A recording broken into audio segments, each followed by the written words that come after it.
Friends, ఇప్పుడే అందిన వార్త. రాష్ట్ర ప్రజలకు భారీ గుడ్ న్యూస్. సీఎం అద్భుతమైన ప్రకటన అంటూ వార్తలు అయితే వస్తున్నాయండి. దీనికి సంబంధించి వివరాలు చెప్పడానికి వీడియో చేయడం జరుగుతుంది. వీడియోని పూర్తిగా చూడండి, కంప్లీట్ ఇన్ఫర్మేషన్ అయితే అర్థమవుతుంది. మొదటిసారి ఛానల్ సబ్స్క్రైబ్ చేసుకుని బెల్ ఐకాన్ ఆల్ పై ట్యాప్ చేయండి. మిత్రులందరికీ వీడియోను షేర్ చేయండి.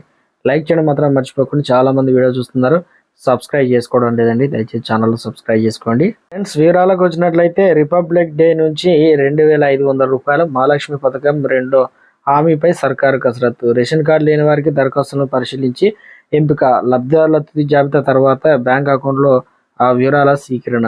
17 నాటికి కంప్యూటరీకరణ పూర్తి చేయాలని ఆదేశాలు. 10 రోజుల పాటు ఆయా శాఖల మీ సేవా సిబ్బందిని వాడుకునేటువంటి వెసులుబాటు. ఇక తెలంగాణ గణతంత్ర దినోత్సవ రోజున రాష్ట్ర ప్రభుత్వం మహాలక్ష్మి పథకంలో భాగంగా మరో తీపి కబురు అయితే చెప్పబోతుంది. మహాలక్ష్మికి 2,500 రూపాయల స్కీమ్ అమలు చేయబోతున్నట్టు ప్రకటన. ఇక సీఎం రేవంత్ ఏదైతే రిపబ్లిక్ డే అనగా జనవరి 26 తారీఖు నుంచి ప్రకటించినట్లు తెలుస్తుంది. ఫిబ్రవరి నుంచి ఆ స్కీమ్ అమలు ప్రక్రియ మొదలు పెట్టడం పాటు ఉత్పన్నమైనటువంటి సమస్యలు క్షుణ్ణంగా అధ్యయనం చేసి దాన్ని మరింత పకడ్బందీగా అమలు చేసే ప్రయత్నం అయితే సర్కారు ఉంది. లబ్ధిదారుల గుర్తింపు తుది జాబితాను సిద్ధం చేయాలని ఇప్పటికే అధికారానికి రాష్ట్ర సర్కారు ఆదేశాలు కూడా జారీ చేసింది. లబ్ధిదారుల తుది జాబితా జారీకి సంబంధించి తర్వాతనే బ్యాంక్ అకౌంట్ వివరాలు స్వీకరించి అవకాశం ఉన్నట్టు తెలుపుతుంది.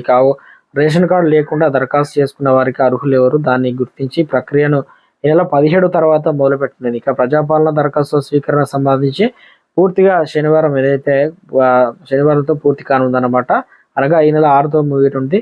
ఇక దాని తర్వాత 17 లోపు కంప్యూటరీకరణ ఏదైతే ఇవన్నీ డేటా కూడా దాంట్లో ఎక్కిస్తారనమాట. దీనికి సంబంధించి కలెక్టర్లతో సిఎస్ వీడియో కాన్ఫరెన్స్ కూడా నిర్వహించారు. మార్గదర్శకాలు ఏ రకంగా ఉంటుంది, ఐకేపీ, ఉపాధి హామీ, రెవెన్యూ, ఎంపీడీఓ తదితర కార్యకలాప ఏదైతే సిబ్బందితో కూడా వివిధ శాఖలో పనిచేసిన కంప్యూటర్లు 10 రోజుల పాటు డేటా ఎంట్రీ చేసే ఏర్పాట్లు కూడా చేస్తున్నారు. కంప్యూటర్లపై అవగాహన ఉన్న మీ సేవా కేంద్రాల సిబ్బందిని దాన్ని నిరుద్యోగ యువతను కానీ తీసుకొని 10 రోజుల పాటు డేటా ఎంట్రీ ఆపరేటర్లుగా వినియోగించుకోవాలని ఆలోచనలో కూడా ప్రభుత్వం అయితే భావిస్తున్నట్టు. అందుకు వారికి అదనంగా కొంత రుసుము కూడా చెల్లించే అవకాశం అయితే ఉంది. ఒక్కో దరఖాస్తు ఎంట్రీ చేసినందుకు 5 రూపాయలు చెల్లించే అవకాశాలు అయితే ఉంది. అధికారులు పరిశీలిస్తున్నారు అనమాట.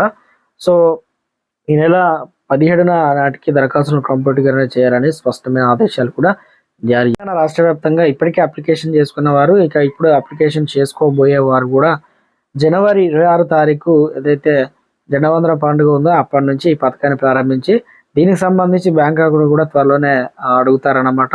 ఈ డేటాను 17 తారీఖు లోపు అయితే పూర్తి అయితే చేయబోతున్నారు. ఆ గుడ్ న్యూస్ అయితే సీఎం రేవంత్ రెడ్డి అయితే అందించారు, కీలక ప్రకటన చేసి.